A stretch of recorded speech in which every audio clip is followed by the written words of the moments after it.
Student, in the last period we have studied the activity series or reactivity series, and in the activity series the various elements, that is metals, are arranged in the decreasing order of their reactivity. Thus potassium is the most reactive element, and the gold is the least reactive element. And then we have studied about we have solved the question given at the end of the activity series. Then we have to study the next part. The next part, that we have to study how the metals, how do metals and non-metals react. Now, you know, metals are electropositive and non-metals are electronegative. As the metals are electropositive, they are having tendency to give electron, to donate electron, to give electron or to liberate electron, while non-metals have tendency to gain electron, to accept electron, and thus there is a, you can say, tendency to give electron, and there is a tendency of non-metals to accept electron. And you know, elements undergo chemical reaction only to complete the octet. Elements undergo chemical reaction only to complete the octet, and this octet is completed either by loss and gain of electron or by sharing of electron. That is, metals or electropositive element gives electron and electronegative element accept the electron, and therefore you can say the loss and gain of electron takes place. And as the loss and gain of electron takes place, therefore we can say that by loss and gain of electron, octet is completed and element achieves the structure like nearest inert gas. We know inert gases helium, neon, argon, krypton, xenon, radon. Except helium, all these elements having 8 electron in their outermost shell, and as these are having 8 electron in their outermost shell, these are having 8 electron in their outermost shell, and therefore you can say they are chemically stable, they are chemically inert, they do not react with other element under ordinary condition, and that's why elements undergo chemical reaction only to complete the octet, that is to achieve the 8 electron in their outermost shell. So elements undergo chemical reaction only to complete the octet, that is to achieve 8 electron in their outermost shell. Remember this. And when the 8 electrons are achieved by an element in its outermost shell, then it achieves maximum stability, more stability, etc. Now consider the formation of sodium chloride. So sodium chloride,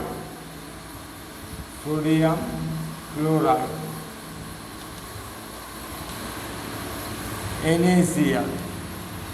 Now you know sodium, any atomic number 11, its electronic configuration 281, and we can write 1s2, 2s2, 2p6, 3s1. So 1s2, 2s2, 2px, 2p6, 3s1. Thus sodium has only one electron in its outermost shell. Sodium has only one electron in its outermost shell. In order to complete the octet, sodium loses one electron. Sodium loses one electron and forms Na positive ion. And thus Na positive ion has has 8 electron in its outermost shell. If this electron is lost, then you can say sodium has, so that is Na positive ion has only 1 electron, has 8 electron in its outermost shell. Then about Cl, atomic number 17, its electronic configuration 2, 8, 287, and we can write 1s2, 2s2, 2s2, then 2p6, 3s2 and 3p5.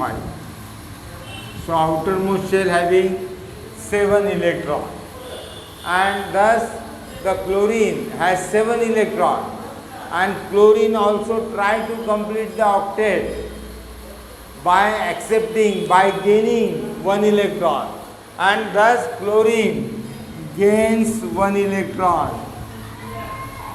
Chlorine gains 1 electron, which is lost by sodium, and Cl plus electron gives Cl negative, and as the Cl negative, that is chloride anion is formed. So if the question is asked whether the sodium atom or sodium ion, which one is more stable, so I will say that sodium ion is more stable than sodium atom, because any ion, that is sodium cation, has 8 electrons in its outermost shell. When the sodium atom loses 1 electron, it has sodium cation, that is Na positive ion is formed, and this Na positive ion has 8 electrons in its outermost shell, and therefore it is more stable than sodium atom. Here Cl, chlorine atom, gains 1 electron, which is lost by sodium, and you can say that Cl negative ion is formed. This is chloride anion. This is sodium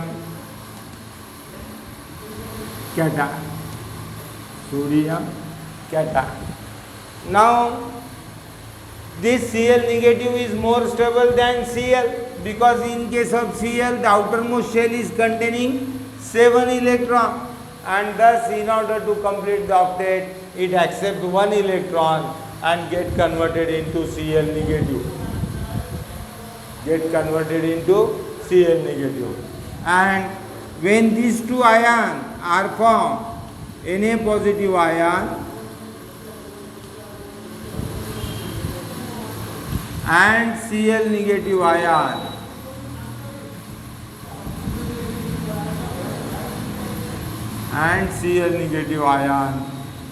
they are held together by strong electrostatic force of attraction.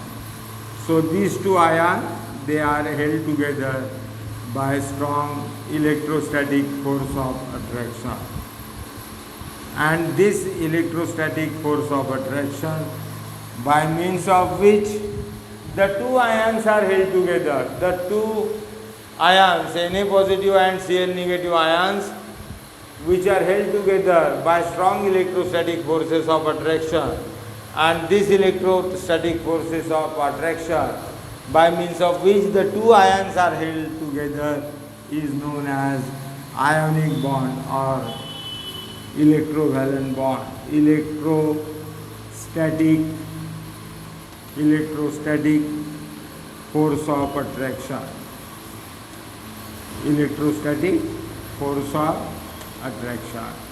And this electrostatic force of attraction, by means of which the two ions are held together, is known as ionic bond,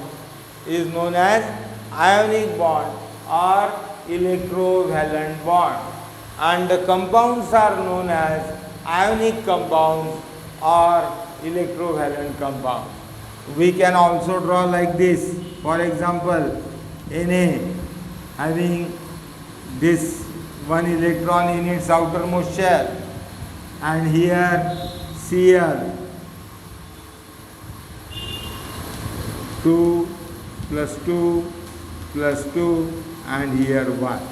So this one electron is given to the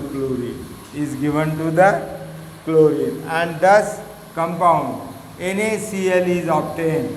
And in NaCl compound, the Na positive and NaCl, in NaCl molecule, Na positive and Cl negative ions are held together strongly, and thus you can say NaCl molecule are the aggregates of Na positive ion and Cl negative ion. So Na positive ion and Cl negative.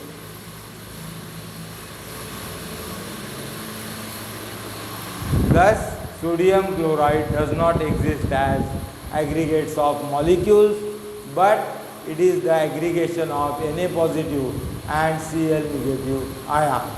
So, this is the example of ionic bond or electrovalent bond.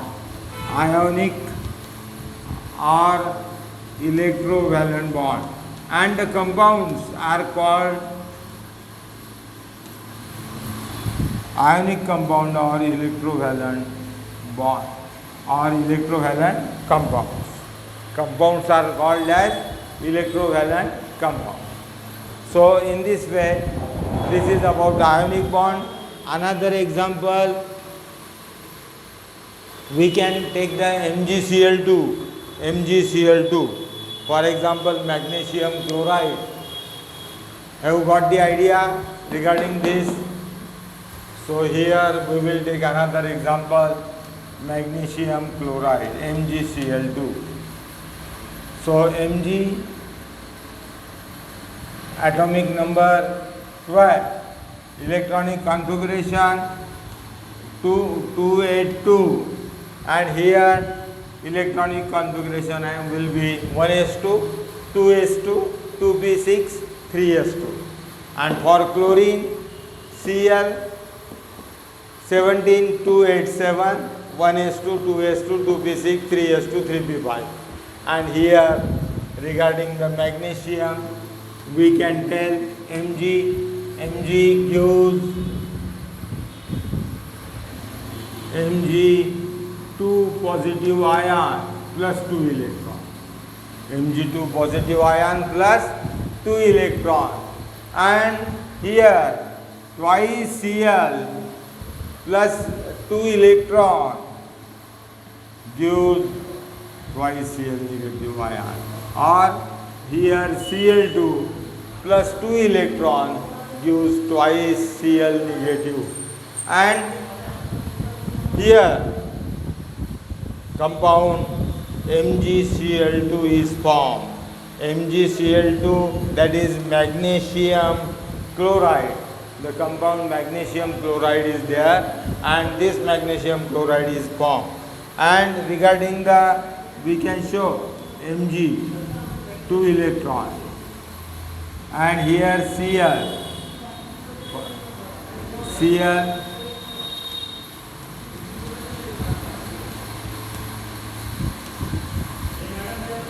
so giving here, and this electron Cl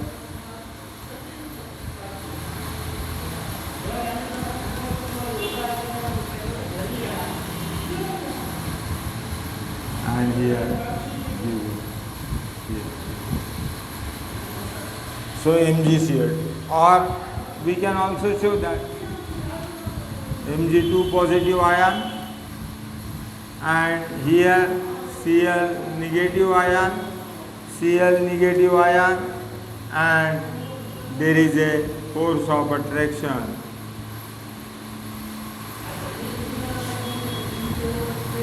There is a force of attraction between the two ions.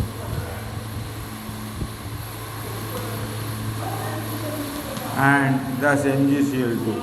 And this MgCl2 is a ionic compound or electrovalent compound.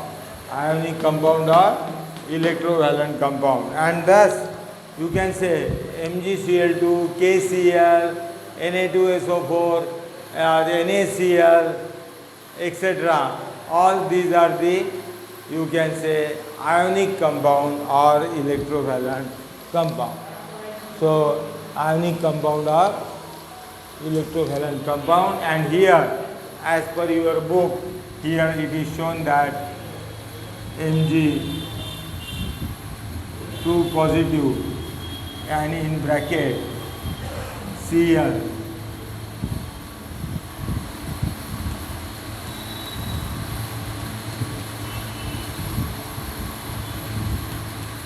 so here negative and here 2 and here negative charge. Here negative charge like this as per your book. It is shown like this. So 2 MgCl2, Mg2 positive and Cl2 negative. So Cl. So here you can show the different electron like this also, and this is magnesium chloride, and in magnesium chloride there is a ionic bond or electrovalent compound. And such type of compounds are formed by the transfer of electron. Magnesium transfer one electron or two electron to two chlorine atom. One electron is accepted by one chlorine atom, other electron is accepted by other chlorine atom. One electron is accepted by one chlorine atom, other electron is accepted by other chlorine atom. And in NaCl, Na gives the one electron, and thus transfer of electron from sodium to chlorine, and chlorine accept the electron. And such type of compound, such type of bonding or compound form in this manner by transfer of electron from metal to non-metal. And generally metals are electropositive and therefore having tendency to give electron to the non-metals, and therefore you can say non-metal accept the electron and metal gives the electron, and thus metals and non-metals, you can say they react with each other and form a covalent bond, ionic bond or electrovalent bond. And this is how we have studied about the, you can say, formation of the covalent bond, why metals and non-metals react with each other, and they react with each other only to complete the octet, that is to achieve the 8 electron in their outermost shell and acquire the stability like the nearest inner gas. Now the properties of the ionic compound we will study in the next period. किती झाले?